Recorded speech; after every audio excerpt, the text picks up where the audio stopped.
पल्मोनारी artery hypertension कहले बुझा कौन हाइपरटेंशन अर्थ होची जोटा ब्लड प्रेशर जो अधिक रहे ताको हाइपरटेंशन कहती जमती आम जनरल हाइपरटेंशन निजर ब्लड प्रेशर जो रक्तचाप 150/90 रु बढ़ले आम कहे सिस्टमिक आर्टेरियल हाइपरटेंशन से भाया पल्मोनारी अर्थ लंग लंग रे जो आर्टरी अच्छी पल्मोनारी आर्टरी प्रेशर टा जिते बढ़ी जाए ताको आम कहे पल्मोनारी आर्टेरियल हाइपरटेंशन यूजुअली WHO अनुसार pulmonary arterial hypertension आम कहवा जदि mean arterial pulmonary arterial hypertension is more than 20 millimetre mercury रु अधिक रहुची ताल आम कहूँ pulmonary arterial hypertension जदि आम किसी व्यायाम करछे बा एक्सरसाइज करूचे सेते बेले जदि pulmonary artery mean pulmonary artery pressure जदि 25 मिलीमीटर मर्क्यूरी रु अधिक रहुची ताल आम कहूचे एटा pulmonary arterial hypertension धरन हम बॉडी रो विभिन्न अंग प्रत्यंग को रक्त संचालन ପାଇଁ विभिन्न आर्टरी अछि सेटा कहा जाय सिस्टमिक आर्टरी धरन हम हाथ रे गोटे ब्लड प्रेशर देखुचे जोटी हमर ब्राकियल आर्टरी प्रेशर देखुचे नॉर्मल ब्लड प्रेशर होची 120/80 बा हमें 100 रु 150 पर्यंत नॉर्मल सिस्टोलिक एवं डायस्टोलिक 60 रु 90 भितर नै थाउ जदि जनकर ब्लड प्रेशर 150/90 रु अधिक रहे आमे ताले कहचे हाई ब्लड प्रेशर बा हाइपरटेंशन एटा सिस्टमिक प्रेशर किंतु जदि खाली लंग्स रे जोटा पल्मोनरी आर्टरी जोटा पल्मोनरी लंग्स को जोतरे रक्त प्रवाह होची पल्मोनरी आर्टरी से लंग्स रो पल्मोनरी आर्टरी रे प्रेशर जदि मीन आर्टेरियल प्रेशर जदि 20 मिलीमीटर मर्क्यूरी रहउची ताहले आमे जंदी हमर कहले 15/10 कि 20/10 रहउची ताहले मीन आर्टेरियल ब्लड प्रेशर जदि मोर देन 20 मिलीमीटर मर्क्यूरी रहउची ताहले आमे कहउचे सेटा pulmonary arterial hypertension usual normal arterial hypertension रो pulmonary arterial hypertension बहुत कम सेठी 150/90 हला एठी आमे 20/10 बा 25/10 ए बेला देखुचे pulmonary hypertension विभिन्न यूजुअली कॉज अनुसार एटा 5 प्रकार रे विभक्त करा जाउची गोटे होची ग्रुप 1 जोटा हूँ कहती माने प्राइमरी pulmonary arterial hypertension बा जोटी किसी कारण जड़ा नहीं इडियोपैथिक pulmonary arterial hypertension बा विभिन्न आंटोगोन्टी जनित रोग लाइक कनेक्टिव टिश्यू डिजीज रे रहउची बा किसी जन्मगत कार्डियक डिजीज जोटा हार्ट डिजीज रहउची कंजेनिटल हार्ट डिजीज बेले बेले कोनोसी कारण मध्य देखा जायनी जोतरे भी हमर pulmonary artery pressure अधिका रहता है सेटा ग्रुप 1 एवं ग्रुप 2 टा होची बिकॉज ऑफ हार्ट और left atrium left ventricle right atrium right ventricle अच्छी जदि आमर लेफ्ट एट्रियल प्रेशर टा बढ़ुची बा लेफ्ट वेंट्रिकल ये लेफ्ट हार्ट फेल्योर रहउची सेतिरे मध्य आमर pulmonary artery प्रेशर बढ़ी थाए सेटा होची ग्रुप 2 एवं ग्रुप 3 होची जते बेले आमर शरीर को ऑक्सीजन मात्रा कमी जाए जोटा कहंती हाइपोक्सिया सेते बेले जो pulmonary artery रहउची से आर्टरी रो प्रेशर बढ़ी जाए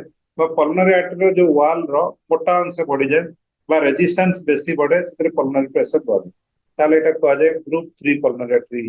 hypertension एवं ग्रुप 4 pulmonary arterial hypertension होची जदि कोनोसी कारण रो रक्त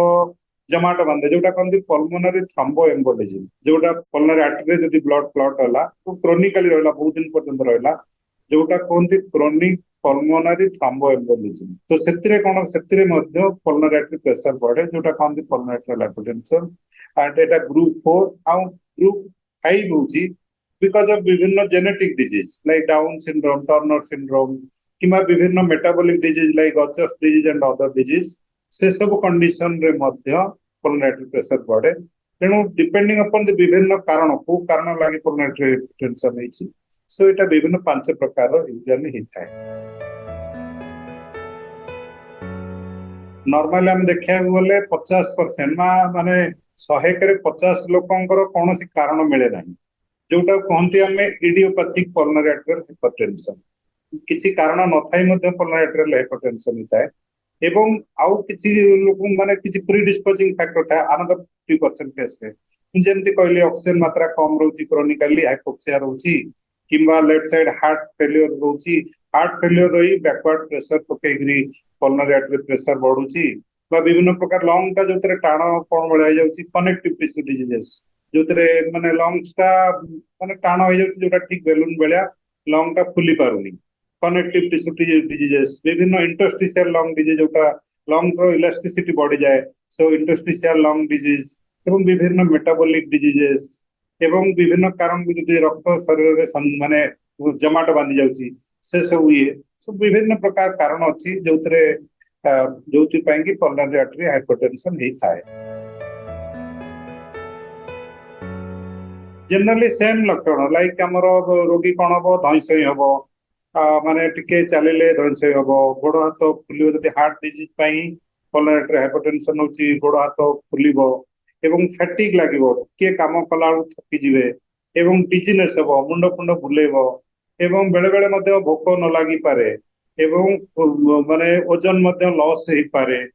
ତ ଏଇ ପ୍ରକାର ବିଭିନ୍ନ ପ୍ରକାର ଲକ୍ଷଣ ଲାଇକ୍ ଧଇଁସଇଁ ହବ, ଗୋଡ ହାତ ଫୁଲିବା,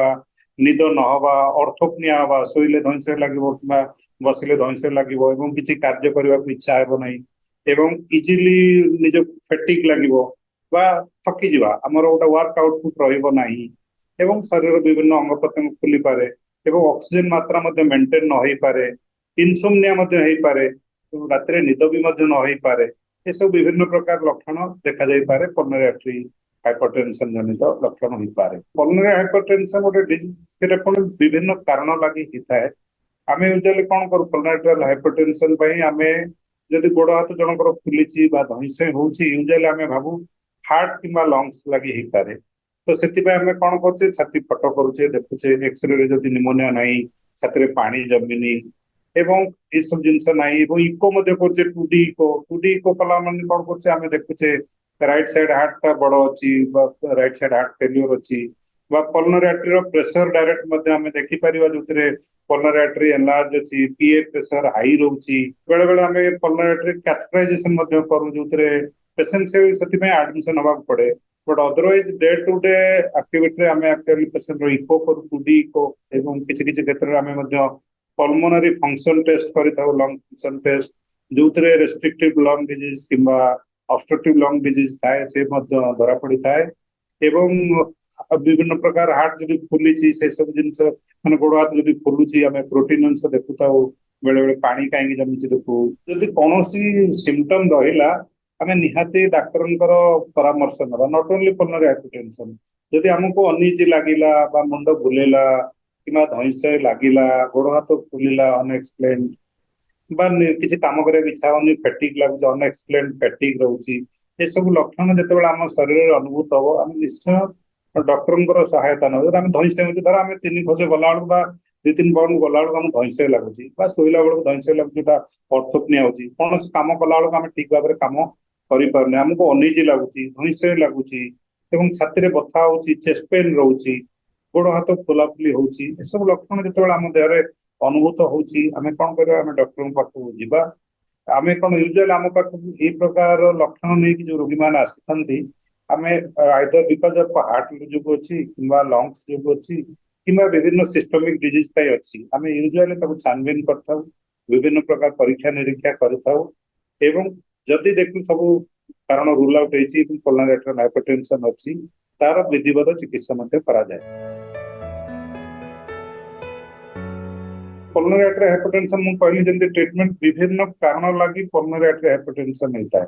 ଆମେ ପଲନାରୀ ଆର୍ଟେରୀ ପ୍ରେସର କମେଇବା ଏବଂ ତାର କାରଣକୁ ମଧ୍ୟ ନିରାକରଣ କରିବା। ଯଦି କାରଣଟାକୁ ଆମେ ଟ୍ରିଟମେଣ୍ଟ ନ କଲେ ବା କାରଣଟାକୁ ଆମେ ଯଦି ଆଡ୍ରେସ ନ କଲେ ତାହେଲେ ପଲନାରୀ ଆର୍ଟେରୀ ମଧ୍ୟ ହେଇପାରେ। ଆମେ ଆଗ ସିମ୍ପଟୋମେଟିକ ଟ୍ରିଟମେଣ୍ଟ ଦେବା। ଧରନ୍ତୁ ଜଣେ ରୋଗୀ ଆସିଛି ପଲନାରୀ ଆର୍ଟେରୀରେ ଅକ୍ସିଜେନ ମାତ୍ରା ହଉନି, ଆମେ ତାକୁ ଅକ୍ସିଜେନ ସପ୍ଲିମେଣ୍ଟେସନ କରୁଛେ, ତାର ହାଇପୋକ୍ସିଆ ବା ଲୋ ଅକ୍ସିଜେନ ଟାକୁ ଆମେ ନର୍ମାଲ ଅକ୍ସିଜେନେସନ କରୁଛେ ଏବଂ ଯଦି ହାର୍ଟ ଫେଲିୟର ଅଛି ଆମେ ତାକୁ ଡାୟୁରେଟିକ ଦଉଛେ, ପରିସ୍ରା କରେଇକି ଶରୀରରୁ ବିଭିନ୍ନ ପାଣି ଯଦି ଓଭରଲୋଡ ଅଛି ପାଣି ଅଂଶ ଜଳୀୟ ଅଂଶ ମଧ୍ୟ ଆମେ ନିଷ୍କାସନ କରୁଛେ। ଆଉ ଏବଂ ଯଦି ହାର୍ଟ ଫେଲିୟର ଅଛି ତାହେଲେ ଆମେ ମେଡିସିନର ଟ୍ରିଟମେଣ୍ଟ ନଉଛେ, ଯୋଉଥିରେ ହାର୍ଟର କଣ୍ଟ୍ରାକ୍ଟିଲିଟି ବଢୁଛି କିମ୍ବା ଯଦି ଆମର ଲଙ୍ଗ ଫାଇବ୍ରୋସିସ୍ ଅଛି ଆଣ୍ଟି ଫାଇବ୍ରୋଟିକ ମେଡିସିନ ଦିଆଯାଉଛି। ତା ସହିତ ପଲନାରୀ ଆର୍ଟେରୀ ପ୍ରେସର ଡାଇରେକ୍ଟ ଆମେ ମାନେ ରିଡ୍ୟୁସ କରିବା ପାଇଁ କି ବିଭିନ୍ନ ପ୍ରକାର ମେଡିସିନର ସହାୟତା ମଧ୍ୟ ନେଇଥାଉ। ଯଦି ପଲନାରୀ ଆର୍ଟେରିଆଲ ହାଇପରଟେନସନ ହେଉଛି ଯେମିତି ଲାଇଫଷ୍ଟାଇଲ କହୁଛନ୍ତି, ଠିକ ଭାବରେ ବାଲାନ୍ସ ଡାଏଟ ସୁଷମ ଖାଦ୍ୟ ଖାଇବା ଉଚିତ ଏବଂ ଲୋ ସଲ୍ଟ ଡାଏଟ ଖାଇବା। ବେଶୀ ଯଦି ଆମ ଗୋଡ ହାତ ଫୁଲୁଛି କମ ମାତ୍ରାରେ ମାନେ ଲୁଣ ଖାଇବା, ଲବଣ ଅଂଶ କମ ନବା ଏବଂ ରାଗ ତେଲ ମସଲା ଏସବୁ ଜିନିଷ କମାଇବା, ଫ୍ୟାଟ ଜାତୀୟ ଦ୍ରବ୍ୟ କମ ଖାଇବା एवं रेगुलर स्लीप माने गुड स्लीप हैबिट करिवा रेगुलर एक्सरसाइज करिवा एवं वॉकिंग करिवा ए सब जिंस करिवा योगा मध्य करिवा सो ए सब जंती normal like prevention of other disease हमें ए सब जिंस करिवा एवं ता सहित को कारण लागि होउची सेटा को मध्य हमें ट्रीटमेंट करिवा धरम जनकर हार्ट अटैक को ऊपर पल्मोनरी आर्टेरियल हाइपरटेंशन अछि तो कोटे हार्ट ब्लॉकेज अछि कोन अछि हम से जिंस को करिवा आगो हेल्दी लाइफस्टाइल करिवा जो जिंस हमर पल्मोनरी आर्टेरियल हाइपरटेंशन करछि हम से जिंस अवॉइड करिवा लंग रो ट्रांसप्लांटेशन मध्य दरकार करे that is in extreme case आजिकली माने मेडिकल साइंस बहुत एडवांस हलानी बेले बेले जदि सीवियर पल्मोनरी आर्टेरियल हाइपरटेंशन जोटा कंप्रोमाइजिंग लाइफ जोतरा हमें देखुचे ऑलमोस्ट एंड स्टेज हे हलानी तो सेतरे हमें जदि लंग्स को ट्रांसप्लांट न करू the patient may not survive also we can take the help of the lung transplantation also in selected cases किछि जिंस आम हाथ रे थाए किछि जिंस आम हाथ रे न थाए जेमदी मु कहली 50% केस रे इडियोपैथिक जोटी हमर कारण जणा नाही पल्मोनरी आर्टेरियल हाइपरटेंशन सेतरे त हम किछि कर परन से भगवान ही साहाय्य करबा हमको किंतु किछि जिंस 50% केस रे हमर कारण जणा अछि जो क्षेत्र रे हमर कारण जणा अछि आमे से सब जिंस अवॉइड करे जेमदी धरंत हमें स्मोकिंग करछे लॉन्ग टर्म स्मोकिंग रे हमर सीओपीडी होछि सीओपीडी हे कि थेतरे पल्मोनरी आर्टेरियल हाइपरटेंशन होछि एटा कंप्लीटली प्रिवेंटेबल थिंग हमें स्मोकिंग करिया नहीं हमें जानो जे smoking is a dangerous thing जो तरे सीओपीडी हे पारे लंग कैंसर हे पारे पल्मोनरी आर्टेरियल हाइपरटेंशन हे पारे एवं जावत्य प्रकार प्रॉब्लम हे लंग हे पारे हार्ट अटैक हे पारे एमआई हे पारे सब जिंस हे पारे स्मोकिंग को हमें अवॉइड करिवा पोल्यूशन जोटी पॉसिबल हमें अवॉइड करिवा हम एनवायरनमेंट को हमें क्लीन रखिबा एवं हमें एडेक्वेट रेस्ट नबा एडेक्वेट स्लीप नबा एवं निजको अत्यधिक एक्सर्शन कराइबा नहीं रेगुलर एक्टिविटी हमें करबा जेंति कहली ये सब जिंस हमें कले